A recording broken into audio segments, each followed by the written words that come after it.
Hi. Hi.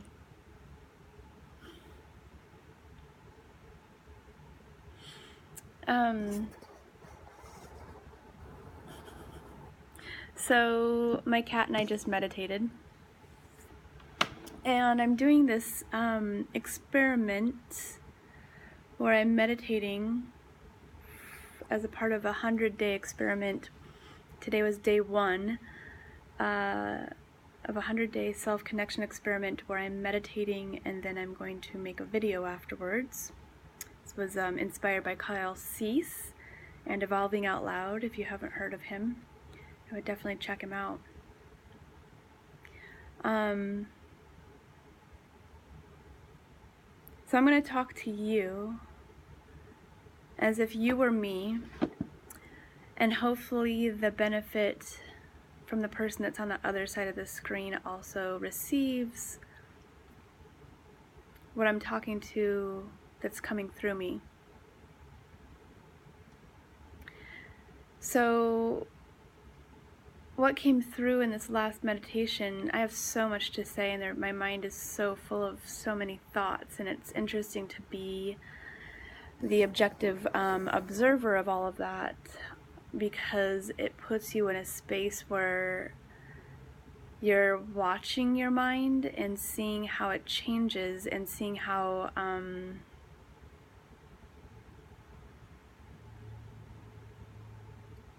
just seeing how much doing and thinking out for the future and how much of the past, and you're just constantly outside of the present moment, not thinking about how you can operate in this plane of existence and actually see a lot more clearly about what needs to come through if you were just to be here right now. The master here, my cat, he's always living in the present moment. He's always just right here, right now. And it's interesting to watch animals and how they are able to perceive what's going on in the moment. And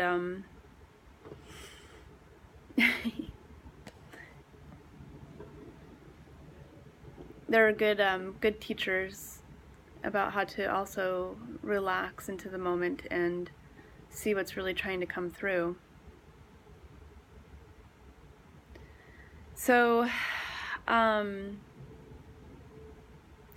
been very caught up because I've had this condition called red skin syndrome, and it's associated with something it's a medical it's a medication withdrawal. So I was using topical steroids to control my eczema, and what I thought was worsening eczema ended up being a withdrawal from the medication that I was using for the control of the symptoms of eczema.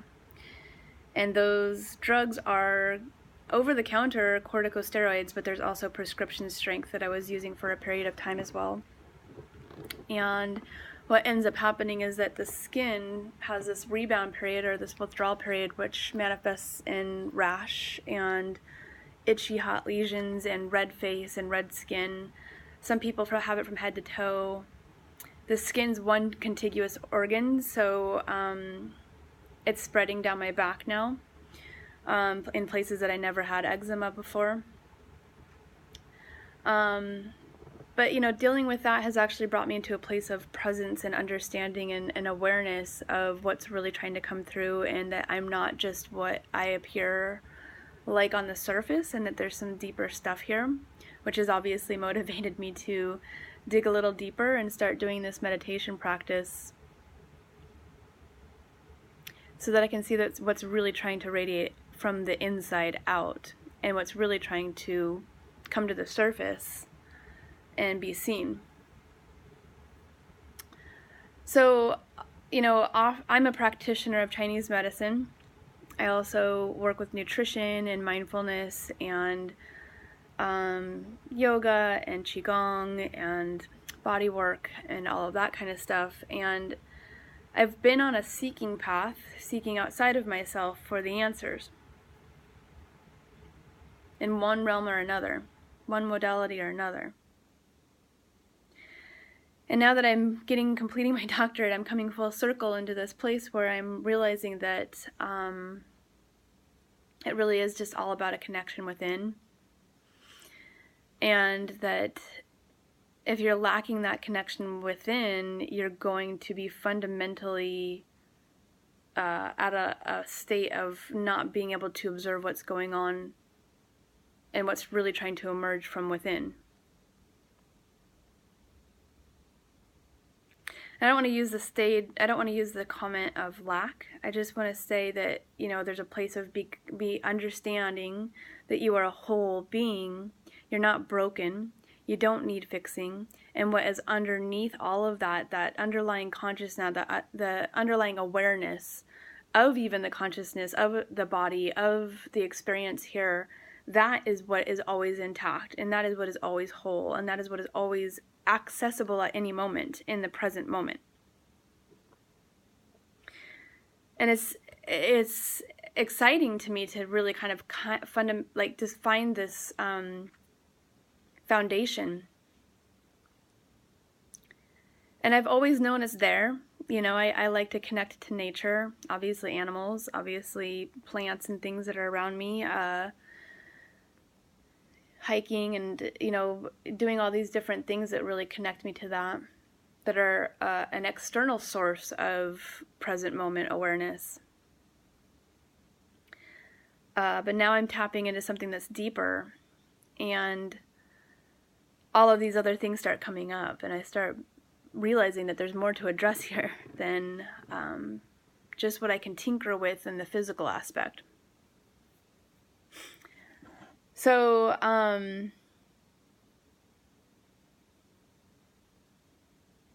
seeking outside, there's a difference between seeking outside of yourself for answers and asking for guidance and wisdom from other people that have either been there or done that and done some of this work already.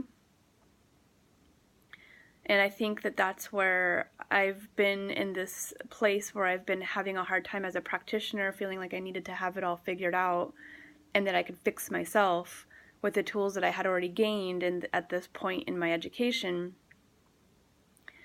And it was making it very difficult for me to ask and show up from other practitioners, from other people, from other experiences. And now that I'm finally doing that, within the last week, I've had some pretty profound things come up.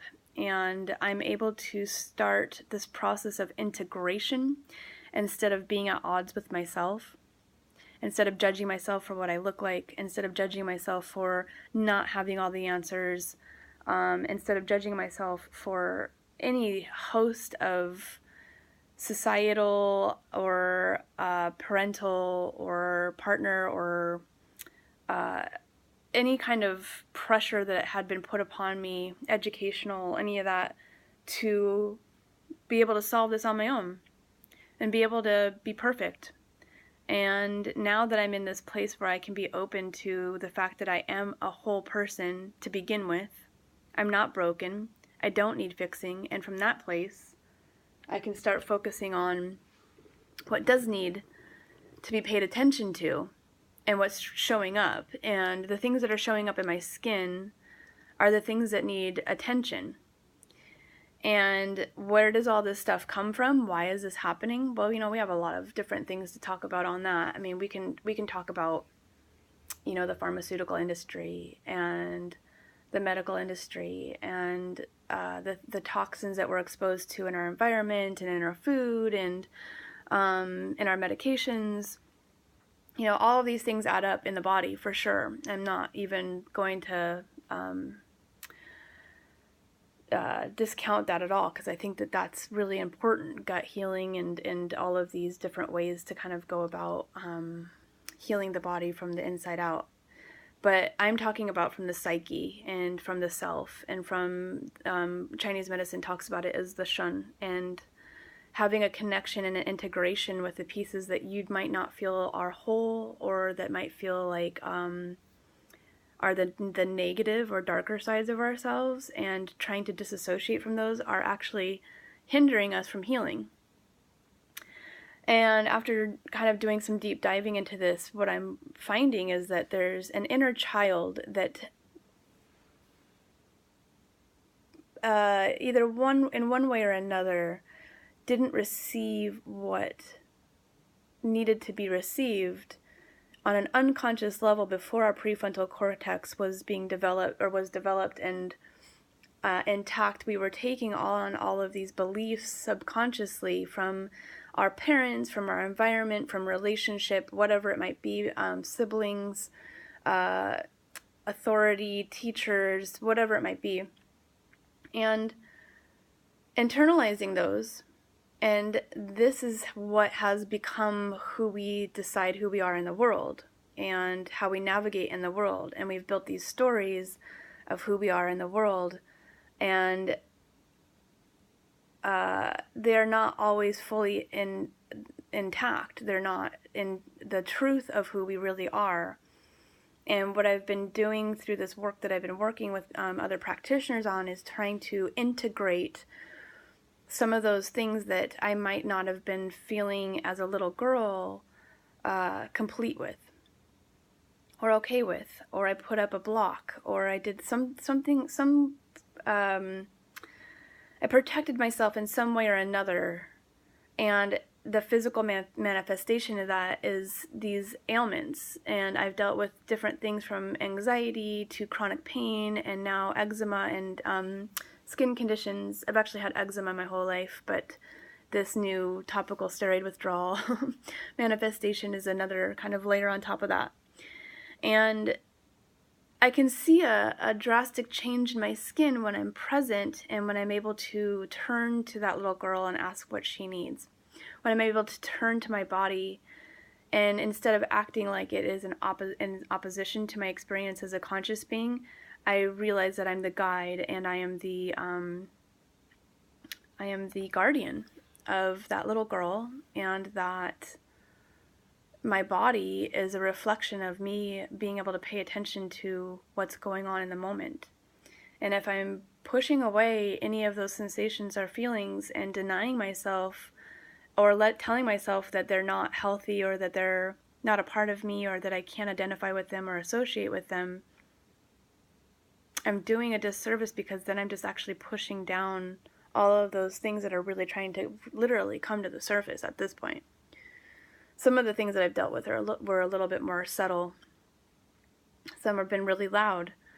But we have an opportunity here, and you have an opportunity now to listen to what's trying to come through, what's trying to be seen.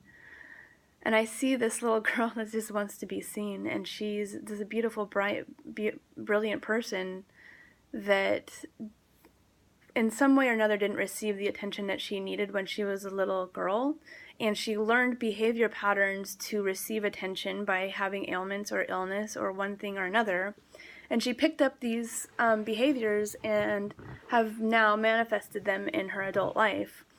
And now that I can see this, I'm now reaching out to other practitioners and saying, okay, you've dealt with this work before, and what are the tools to integrate, and to not condemn any of those negative, quote-unquote, negative or darker side of things. This is just, the oscillation between different ways of harmonizing yin and yang, and the way that we can receive harmony and balance within those things, because if we're at odds with them, then we're not allowing ourselves to fully be who we really are, and we're just, again, dismissing or bypassing what really needs to be seen.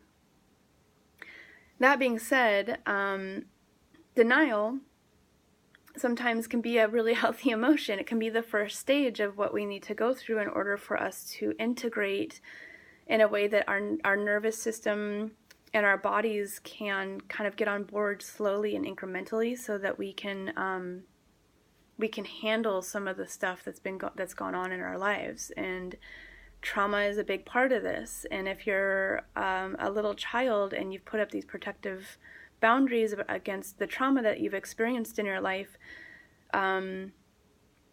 it can be difficult to just jump right in, and it can be really an overload, and we can shut down even further if we're not careful. So I'm in this place of kind of doing some careful integration. Yesterday I had a beautiful conversation with a colleague and a friend of mine, and it was very revelatory to the whole rest of the day. I had to sleep, and I was exhausted, and all these things came to the surface, and I was able to release, and I was able to understand, I was able to integrate with some struggle, with some mental struggle. And if you know anything about the brain, it takes about 20% of our energy to even operate with that conscious mind. And so I was like trying to analytically understand, and then my body was trying to integrate, and my skin was changing, and it was feeling much better, and then it flared again, and then it would feel better, and then it would flare again. And it was really interesting to watch the dynamic process of on the cellular level of the body, how it was interpreting these messages and interpreting these different ways of going deeper into the psyche. And what I'm doing here is unraveling the unconscious boundaries that are blocks or inadequacies that I felt that I had as a little child, and trying to unravel those from the conscious mind. And it's an interesting perspective to try and shift, but it's a lot of work, and it's physically draining, and you need rest, and you need good nutrition, and you need, I was fasting for that period of time, and I realized that I couldn't fast anymore. I had to eat because my nervous system was just screaming at me, and I needed to make sure that I had what I needed to resource the nutrition that I needed at that point. So, we have this opportunity, and, you have an opportunity to look within and to see what's really trying to emerge. If we take this opportunity, I really feel like deep healing can happen. And when we start from this place of going within for ourselves and healing ourselves from within,